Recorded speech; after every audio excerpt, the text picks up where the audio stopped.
Bonjour à tous, j'espère que vous allez bien. Je vais commencer par vous demander de vous abonner à la chaîne si ce n'est pas encore fait et activer la cloche pour recevoir toutes les notifications lorsque nous avons un nouveau partage. Aujourd'hui, nous allons parler de comment faire son jeûne intermittent.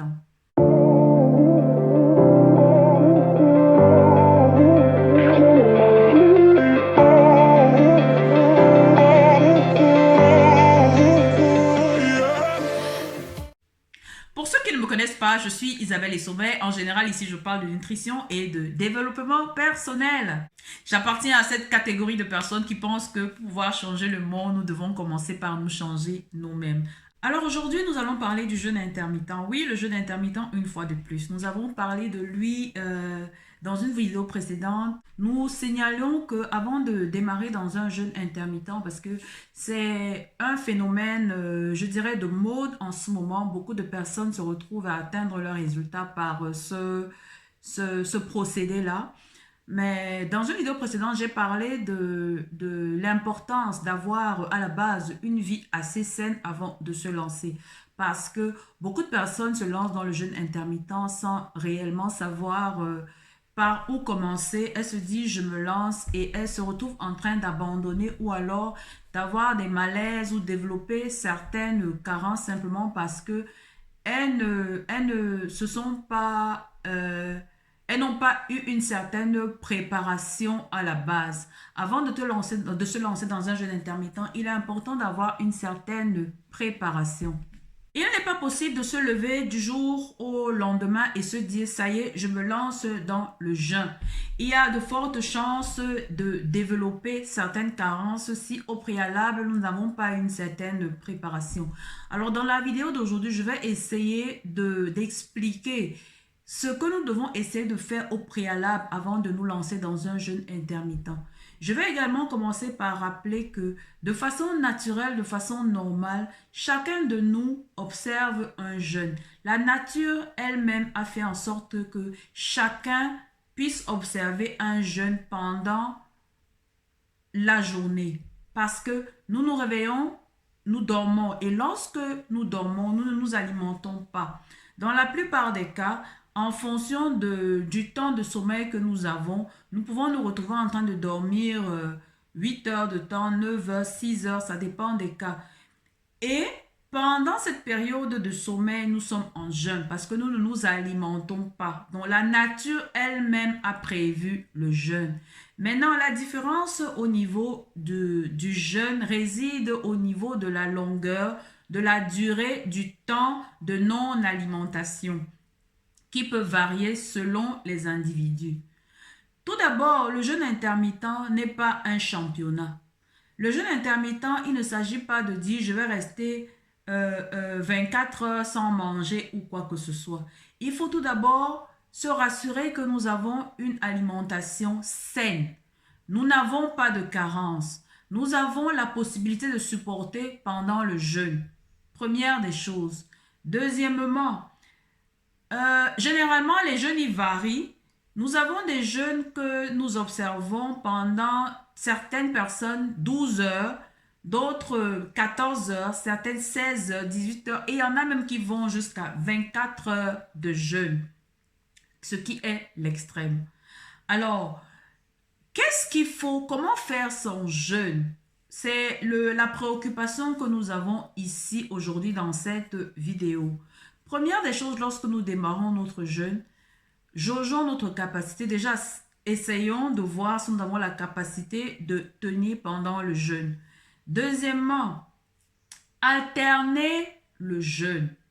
Parce que vous êtes d'accord avec moi, beaucoup qui ont commencé dans un jeûne intermittent ont commencé par à perdre parce que forcément ils étaient en situation de déficit, donc ils ont perdu du poids. Mais à un moment, ils se sont retrouvés à stagner, c'est-à-dire qu'il n'y avait plus de changement et tout. Première des choses, faire le jeûne intermittent ne signifie pas je ne mange pas pendant 16 heures et au moment où je commence à m'alimenter, je prends un repas qui récupère tout, à la limite même qui va même au-delà de mes repas que j'ai l'habitude d'avoir. Parce que le but ici du jeûne intermittent est de réduire notre apport journalier. Parce que nous sommes conscients que nous ne pouvons pas avoir une certaine quantité de nourriture en un repas. Alors, lorsque nous décidons de faire un jeûne intermittent avec peut-être manger pendant une tranche horaire, c'est-à-dire que nous pouvons décider de manger pendant 8 heures de temps uniquement. Il ne s'agit pas ici, pendant les 8 heures, de manger au-delà de ce que nous aurions pu manger en mangeant le matin, à midi et le soir. Première des choses, est-ce que parce que je fais le jeûne intermittent, au moment où je casse mon jeûn, je mange comme si il n'y aura plus de nourriture pour moi demain? Est-ce que lorsque je casse mon jeûn, je m'alimente comme si je me dis, voilà, pendant 24 heures, je ne vais plus toucher à la nourriture, donc il faut que je mange le maximum. Nous allons nous retrouver dans la même situation. Nous serons en train de faire le jeûne, mais nous n'allons rien perdre. Parce qu'au moment où nous cassons notre jeûne, nous récupérons tout. Parce que le but du jeûne ici est de réduire l'apport. Parce qu'on estime qu'il n'est pas possible d'avoir une certaine quantité en un repas, en une prise ou en 2 prises. C'est pour cela que le jeûne intervient, pour supprimer une partie de l'apport. Mais si nous, à notre niveau, ce seul repas que nous prenons représente nos 3 ou nos 4 repas de la journée, nous espérons avoir un résultat pendant le jeûne. Non, je suis désolée, nous n'aurons aucun résultat. Le jeûne est là pour réduire l'apport. Ça veut dire que lorsque je prends mon assiette au moment de m'alimenter, je dois pouvoir être sûr que j'ai tous les nutriments au niveau de mon assiette. J'ai des nutriments assez forts qui peuvent me permettre de tenir pendant ma période de non-alimentation. Première des choses. Deuxièmement, le corps s'adapte. Ça veut dire que lorsque je commence le jeûne, les 3 premiers jours, les 4, disons même une semaine, 2 premières semaines, je vais avoir une perte, parfois même une perte drastique. Parce que j'ai mis mon organisme dans un mode différent. Mais comme l'organisme, un moment, il s'adapte.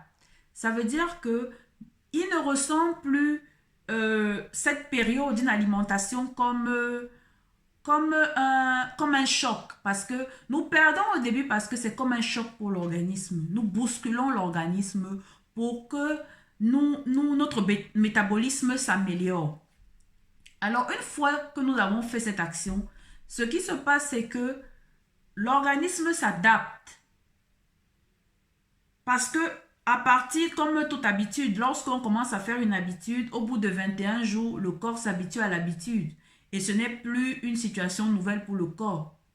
Donc, ce qui se passe, c'est que lorsque nous avons commencé pendant notre jeûne, il faudrait de temps en temps avoir des cassures.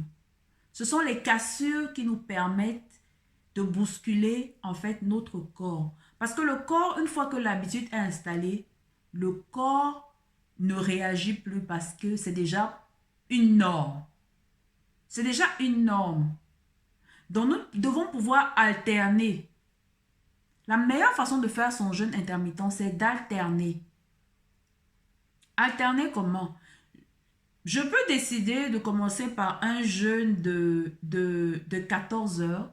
Par la suite, je passe à un jeûne de 16 heures, ainsi de suite. Ou alors, je peux jeûner. Je peux faire mon jeûne pendant 3 jours. Au 4e jour, je recommence à m'alimenter d'une certaine façon. Bien entendu, en continuant à faire attention. Et reprendre mon jeûne par la suite. À ce moment, ce sont les changements de temps en temps qui permettent qu'il y ait cette cassure.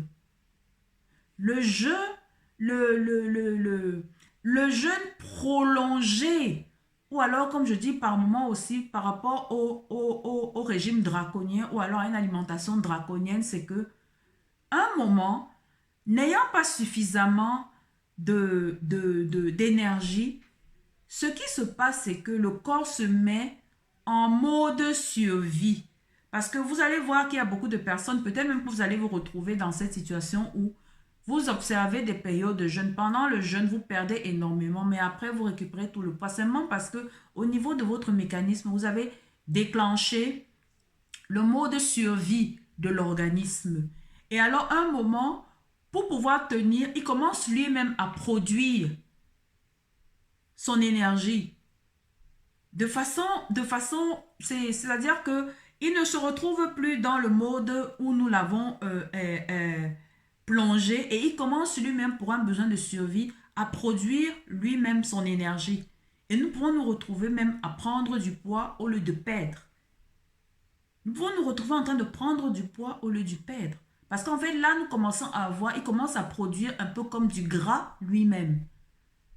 Donc, il est important d'attirer l'attention sur ce fait. Il faut alterner pendant son jeûne intermittent.